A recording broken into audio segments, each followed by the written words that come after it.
तर चला मी आता इथं आहे ना भात लावलेला आहे बघा. आज मी बनवणार आहे मस्तपैकी शोले मसाल्याची भाजी बनवणार आहे. तर शोले मी शिजून ठेवून दिलेले साईडला बघा. इथं कोथिंबीर पण धुवायला ठेवलेले, तिथं राईस लावलेला होता आणि इथं हे बघा हे मस्तपैकी डॉलर मी शिजून इथं मस्तपैकी झाकून ठेवून दिलेले आहे. तर आधी छान शिजवून घेतले, नंतर मग राईस लावलेला आहे तिथं कुकरमध्ये, तुम्हाला मी पहिल्यांदाच दाखवला. तर तिथं आहे ना राईस लावलेला आहे आणि बघा मस्त शोले आपले छान मस्त असं शिजून गेलेले. तर आता इथं दूध पण मस्तपैकी गरम झालेलं आहे बघा. आणि आता हे परत झाकून दिलेलं आहे मी. दूध पण इथं गरम झालेलं आहे आणि आता कोमल पण भांडे पण मस्त घासून गेलेली, पण हे थोडंसं धुवायचं राहून गेलेलं आहे, ती पण घाईघाईमध्ये चालली गेली. तर बघा इथं पाणी टाकून असं मी धुवून घेते. खराटाने घेतलं ना तर जास्त छान दिसतं, पण मी आता वेळ नाही आहे त्यासाठी मी पाणी टाकून दिलेलं आहे. आणि बघा आमचं फ्रीज पण आता आहे ना साफ करण्यावर आलेलं आहे बघा. बर्फ खूप जमलेला आहे. तर बघा बर्फ काढण्यासाठी कोणतं बटन दाबायचं ते मी तुम्हाला इथं सांगणार आहे बघा. हे बटनमध्ये दाबलं की आपोआप हा बर्फ आहे ना पूर्णपणे वितळून जातो. तुम्हाला दाखवते बघा. हे काही वस्तू, काही पण वस्तू आहे ना असं डब्यामध्ये झाकून ठेवलेलं असतं, म्हणजे आपल्या वस्तू आहे ना अजिबात खराब होत नाही. आणि मी ती पुरणपोळी टाकलेली होती ना, ती सुद्धा माझी ही बघा ही मोठ्या डब्यामध्ये ती जेव्हा खायला लागते मी. तर बघा इथे ना मस्तपैकी आता मिरची ठेचून घेतलेली आहे मी खलबत्त्यामध्ये. आणि आता गॅस पेटवून इथं कढई ठेवलेली आहे. मस्तपैकी इथं तेल टाकून घेतलेलं आहे मी. तेल टाकल्यानंतर आपल्याला इथं आहे ना थोडं जिरं टाकून घ्यायचं आहे, कारण की आहे ना मिरच्या आणि लसूणमध्ये मला जिरं कुटायची आठवण नाही. तसं तर पावडर आहे माझ्याकडे, पण कसं ते कधी पण ऐन वेळेस कामाशी येतं, त्यासाठी आहे ना असं कुटायचं राहिलं तर जिरं याच्यामध्येच कुटून घेते मी, पण आठवण नाही. त्यासाठी आता इथं जिरं टाकलं, नंतर कांदे टाकले. आता कांदे जिरे आपल्याला छान मस्तपैकी परतून घ्यायचं आहे. मोहरी वगैरे काही टाकले नाही, कारण की मोहरी आता संपले त्यासाठी. तर कांदे ना इथं छान मस्त असं आपल्याला परतून घ्यायचे, पूर्ण असं लालसर होईपर्यंत आपल्याला परतून घ्यायचे. आणि याला आहे ना वरतून टाकायला तुम्ही ग्रेव्ही बनवली तरी पण चालेल. तर आता इथं आहे ना जे काय आपण मिरची लसूण कुटलेले ना ते पण इथं टाकून घ्यायचे, ते पण छान मस्त परतून घ्यायचे. त्यानंतर आपल्याला इथं आहे ना टमाटे पण टाकून घ्यायचे. हे एवढं साहित्यानं टाकल्यानंतर जरी तुम्हाला ग्रेव्हीची बनवायची असेल तर अजून कांदे टमाटे मस्तपैकी वाटून त्याची ग्रेव्ही बनवण्यासाठी ते पण तुम्ही इथं टाकू शकता. आता बघा मी इथं धना पावडर टाकलेलं आहे, थोडेसे टमाटे टाकलेले, त्यांना पण छान असं परतून घ्यायचे. आणि थोडं आहे ना मी मीठ टाकणार इथं, कारण की मीठ टाकल्याने काय होतं ना हे पूर्णपणे असं मॅश होऊन जायचं. आपल्याला ग्रेव्ही बनवण्यासाठी खूप मस्त असं पूर्ण एकजीव होऊन जातं हे बघा. असं थोडं मीठ टाकून घेतलेलं आहे मी. आता वातावरण असं असल्यामुळे ना गळा तर खराब होतोच, सर्दी व पडसं ते होऊन जातं, त्याच्यामुळे गळा पण खराब होऊन जातो, बोलायला पण थोडा त्रास होतो. तर बघा अशा प्रकारे पूर्णपणे मॅश होऊन जातं, तुम्हीच बघू शकता. हे बघा आता मी थोडा वेळ याला झाकून देणार. आता बघूया आपलं बघा खूप छान मस्तपैकी आपला मसाला इथं तयार झालेला आहे शिजून.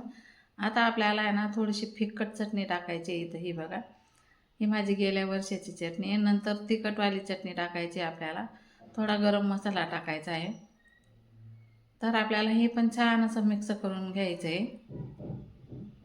शोले मसाला नाही आणला मी, आता हाच मसाला मी वापरते. तर मस्तपैकी हे बघा असं मिक्स करून घेतलेलं आहे मी. आता आपल्याला इथं जे काही आपण छोले शिजवलेले आहे ना ते छोले आपल्याला इथं टाकून घ्यायचे. त्यांना छान मस्तपैकी असं पहिले परतून घ्यायचे. हे अशा प्रकारे मी छोले मस्तपैकी इथं टाकून घेतलेले. आता यांना मस्तपैकी असं मिक्स करून घ्यायचे आहे मसाल्यामध्ये. थोडा रस्सावालीच बनवायची मला, ग्रेव्हीवाली नाही बनवायची, कारण की छोले भटुरे बनवतो ना आपण तेव्हा ती ग्रेव्हीवाली खूप छान लागते. तर मला चपातींमध्ये बनवायची आहे, कारण की ना वातावरण असं आहे म्हणून मी भटुरे वगैरे काय बनवलेले नाही आहे. राईस आणि चपातीमध्येच आम्हाला खायचे म्हणून थोडा रस्साच बनवलेला आहे.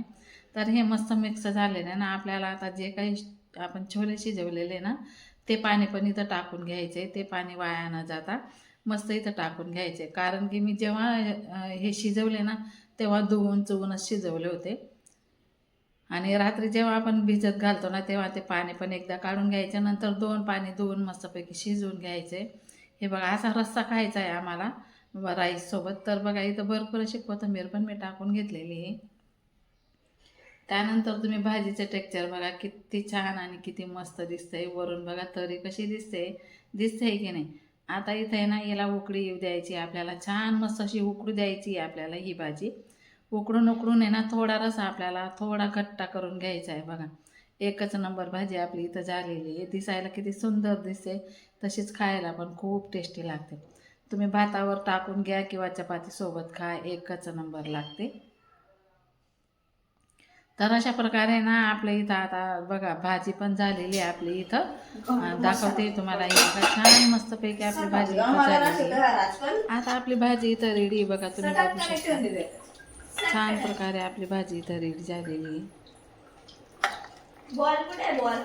आता बघू शकता तुम्ही रसा आपला किती आटून गेलेला आहे.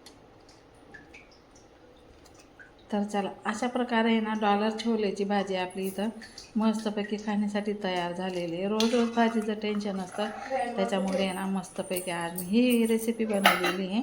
कशी वाटली तुम्हाला रेसिपी मला कमेंट करून तर नक्कीच सांगा. तर आता मी हिला झाकण ठेवते. तर आता इथं आपली झालेली भाजी, इथं झालेला आहे आपला राईस. इथं आता चपात्यांचं पीठ आता जाऊन आपण भिजून ठेवलेलं आहे मी इथं. तर बघा भाजी परत एकदा तुम्हाला दाखवते. आता थोडी गार झालेली ती, आणि इथं आता अंशू पण चपात्या करून घेते, तुम्हाला दाखवते मी. हे बघा अंशू पण आता इथं चपात्या करून घेते. मी तर राशाला खेळवते आता इथं, आणि राशा पण मस्त खेळते. तर चला, कसा वाटला माझा आजचा हा छोटासा व्हिडिओ मला कमेंट करून नक्की सांगा. आणि ज्या पण ताई नवीन असतील, माझा व्हिडिओ पहिल्यांदाच पाहत असतील, त्यांनी माझ्या चॅनलला सबस्क्राईब नक्की करा. अशा प्रकारे आता सर्व काय आपलं इथं रेडी झालेलं आहे जेवण करण्यासाठी. तर आता भूक पण जोराची लागलेली. अरे बापरे, चपाती वाडे, चपाती वाडे, जेवणाला बसतोय. चपाती वाडे, चप्पा. भेटू पुढच्या व्हिडिओमध्ये, तोपर्यंत सर्वांना बाय बाय.